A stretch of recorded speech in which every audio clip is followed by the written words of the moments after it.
Opening up the other power supply bag.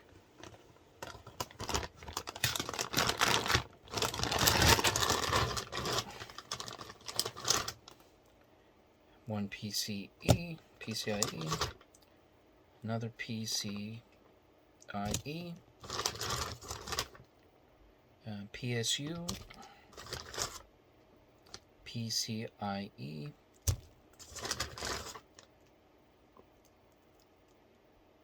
CPU,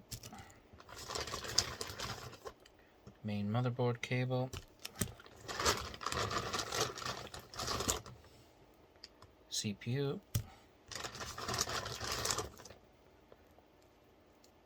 PSU,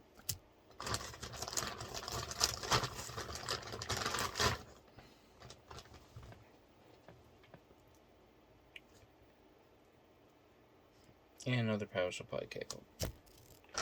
That's everything that's included there in the cables.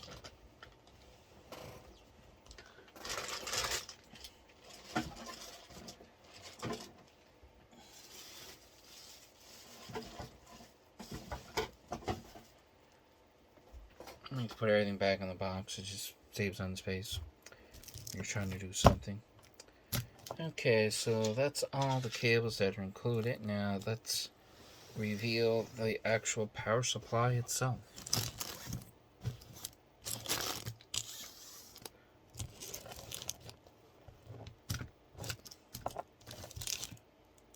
Put them all over there so I can reach them when I put the power supply in the system.